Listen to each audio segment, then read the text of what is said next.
دنیا میں جتنی چیزیں بھی موجود ہیں سب کی سب اللہ تعالیٰ کی نعمتوں سے موجود ہیں، اس کی نعمتوں ہی سے زندہ ہیں، اس کی نعمتوں ہی کی وجہ سے سب کو ہستی ملی۔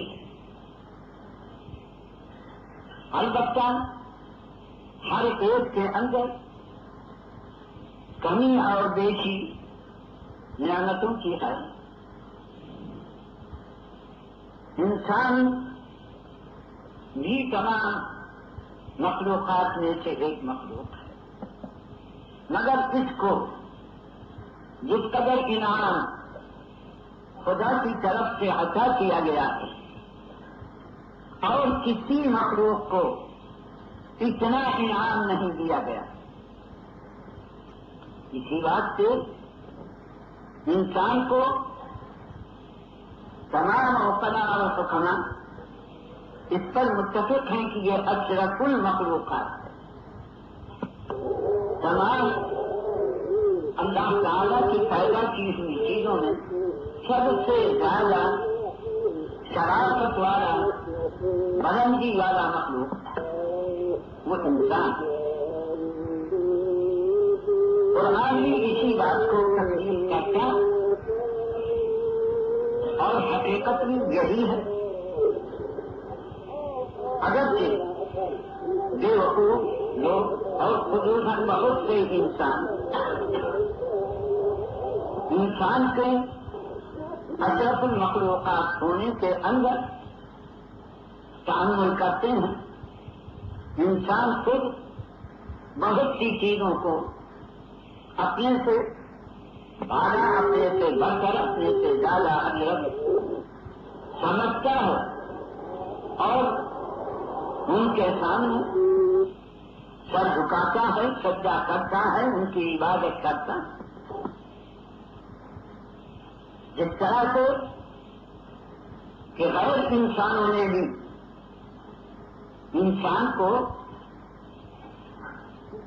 اپنے تکبر کی وجہ سے انسان کو ذلیل سمجھا، ابلیس نے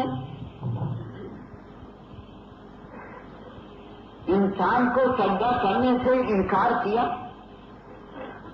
اور یہ کہا کہ میں اس سے بہتر ہوں، خلقتنی من نار اور یہ کہا کہ میں اس سے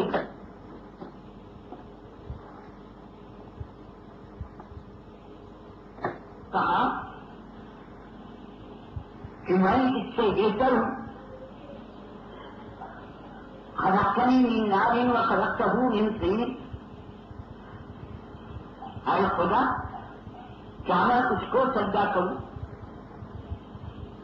جو کہ مجھ سے کمتر ہے؟ مجھ کو تو نے آگ سے پیدا کیا اور اس کو مٹی سے پیدا کیا۔ مٹی تمام عناصر میں سب سے زیادہ کمزور، سب سے زیادہ ذلیل، سب سے زیادہ پاک چیز ہے۔ جب انسان کی اصل مٹی ہوئی اور مٹی نہایت ذلیل عنصر ہے تو اس سے جو چیز بنائی جائے وہ بھی نہایت ذلیل ہوگی، اور آج تمام عنصروں میں سب سے زیادہ قوی ہے، سب کے اوپر غالب ہے، اور یہ میں انسان سے مگر جہاں اشرف اور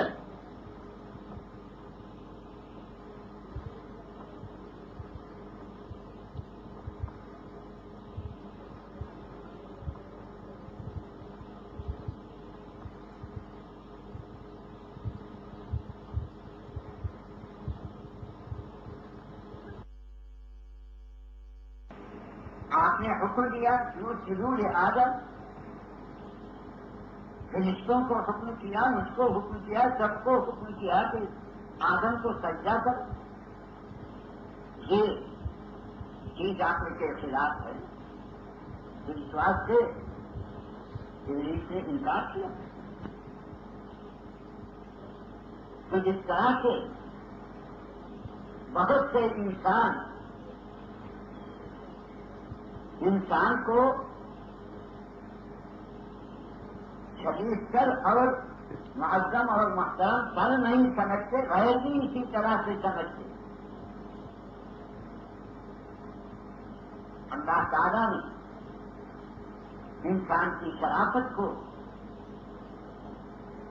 بیان فرمایا اور کہا ماں منعک ان تسجد لما خلقت بیدی استکبرت ام کنت من العالمین. ہر چیز اگر دونوں ہاتھ سے بنائی جاتی ہے تو وہ بہت مکمل ہوتی ہے، اور اگر ایک ہاتھ سے بنائی جائے تو اس کے اندر کمی اور قصور رہتا ہے. اس آیت میں ذکر فرمایا کہ انسان کو پروردگار عالم نے اپنے دونوں ہاتھوں سے بنایا. انسان کے علاوہ اور چیزیں ایک ہاتھ کی پیدا کی ہوئی ہیں، بنائی ہوئی. ظاہری ہاتھ سے یا بنائی گئی ہیں یا باطنی ہاتھ سے بنائی گئی. زمین، آسمان، پہاڑ اور چیزیں جتنی ہیں خدا کے دستے ظاہری سے بنائی گئی ہیں. روحانیات، ملائکہ وغیرہ خدا کے باطنی ہاتھوں سے بنائی گئی ہیں، قدرت سے بنائی گئی ہیں. مگر انسان کے واسطے ارشاد ہوتا ہے جما خلقت بیدی، میرے دونوں ہاتھ. ظاہر ہے جبکہ انسان خدا کی ظاہری قدرت اور باطنی قدرت دونوں سے بنایا گیا ہے تو وہ ایسا مکمل ہوگا کہ دوسرے اس کی تکمیل کے سامنے اپنی کو یہ حیثیت نہیں رکھ سکے. اور اسی سے اللہ تعالیٰ نے اپنے حکم کا معقول ہونا ثابت فرمایا، جس سے یہ بات ثابت ہوتی ہے کہ انسان نے